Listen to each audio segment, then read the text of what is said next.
जय जय जगन्नाथ। नमस्कार।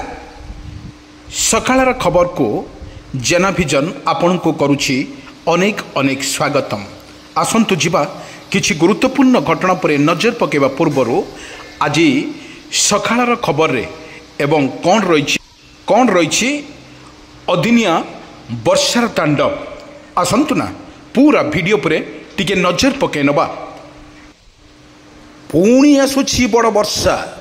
बंगोपसागर रे घूर्णिबलय पाणीपाग को नहीं पुणी खबर पुणी मिली आश्वस्ति। एबे विदाय नहीं काल बैशाखी। अनेक स्थान में देखा मिलता काल बैशाखीर कराल रूप। केउठी बड़ बड़ गछ उपुड़ी पड़ी तो केउठी घर भांगी जाइछि। आउरी 3 दिन कलबल करिब ताती। एई दुईटी जिला को येलो वार्निंग जारी। आगामी 3 दिन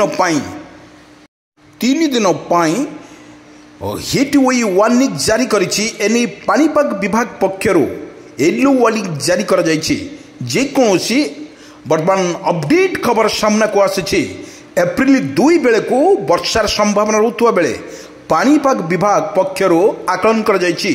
तेबे आसंता 24 घंटा रे तापमात्रा वृद्धि पाइबो। आगामी 3 दिन समेत रातिर तापमात्रा 2 रु 4 डिग्री सेल्सियस बढ़िबो। तेबे दर्शक बंधु आमे कहि रखुछु तेबे शुक्रवार केतेक स्थान रे 40 डिग्री ताठारु अधिक तापमात्रा रही पारे बोली पाणीपाग विभाग पक्षरु सूचना दिया जाइछि।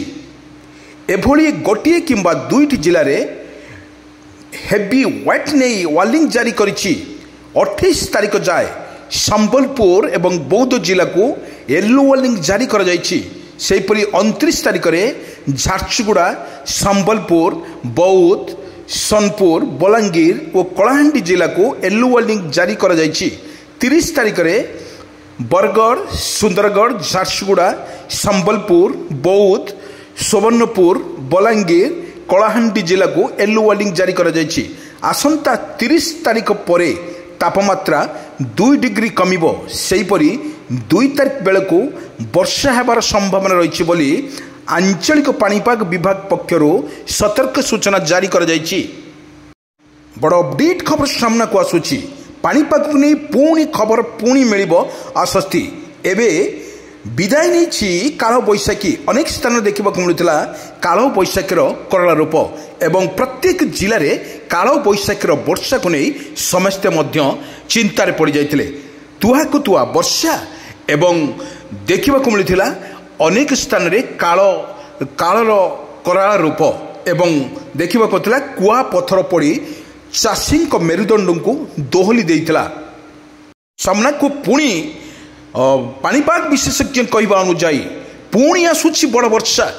बंगोपसागर रे घूर्णिबलय एवं पाणीपाग को नहीं पुणी खबर पुणी मिली आश्वस्ति। एवं नहीं विदाय नेउथुवा बेले एभली एक अस्वस्ति खबर आनिछि एवं रूप नहीं काल बैशाखी। ए काल बैशाखी को नहीं समस्त मन में एक छानिया पशि जाइछि।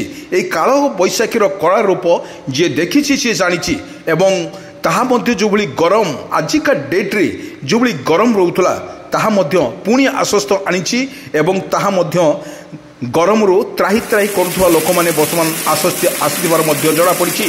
वर्तमान अपडेट खबर सामना को आसुछि। काल बैशाखीर कला रूप मन को लिभिनुथुवा बेले एबे पाणीपाग को नहीं पुणी अपडेट नहीं भुवनेश्वर स्थित आंचलिक पाणीपाग विभाग।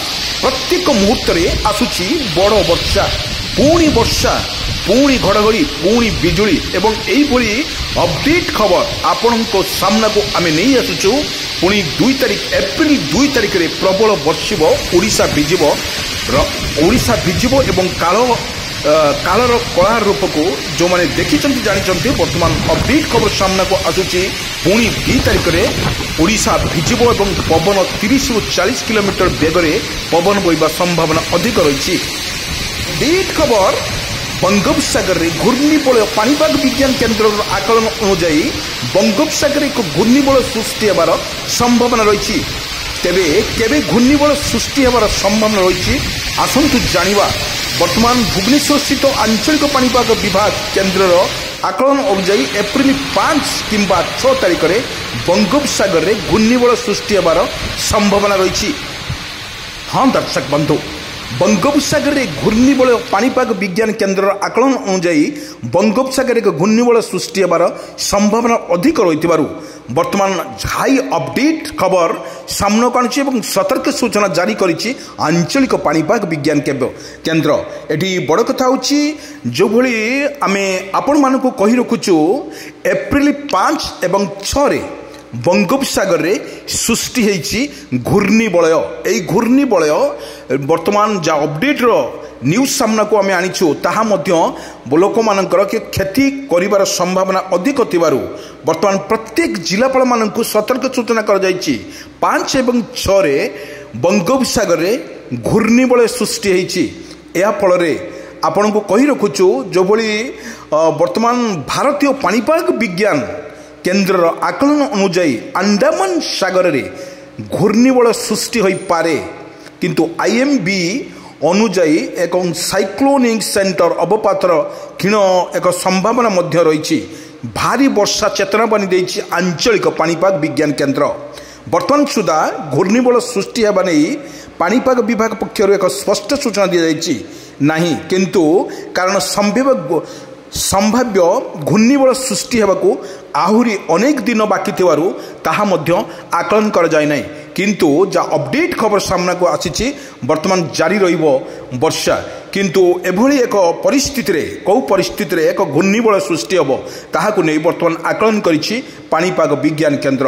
बड़ कथा हेउछि जो बड़ अपडेट खबर सामना को आमे आपण मानक निकट को नेउछु, तेणु एई नै घूर्णिबल स्थिति नै एबे ठारू आकलन करिबा मुश्किल हेबो।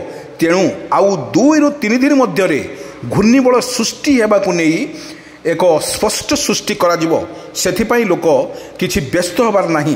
किंतु जहाँ आकलन करिछि पाणीपाग विज्ञान केन्द्र या 5 एवं 6 रे घूर्णिबलय सृष्टि होबार बहुत यथेष्ट अधिका थिबारु ओडिशा वेदर रे सेथिपाई तेबे संभाव्य घूर्णिबल को गति एवं तीव्रता केते रहिबो ताहाकु नै प्रभाव राज्य रे पड़िबो कि नाही एबे ठारू कुआ जाई नहीं।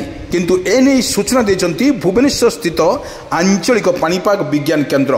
बड़ कथा हेउछि जो भली एप्रिल 6, 5 एवं 6 रे जो घूर्णिबल सृष्टि हेबो तार गति कुआडे जीवो एवं केते परिमाण ओडिशा रे एटा प्रभाव पड़िबो ता स्पष्टीकरण करि नथिले मध्य वर्तमान जहाँ अपडेट खबर सामना को आमे नेइछु आपणक निकट भुवनेश्वर स्थित आंचलिक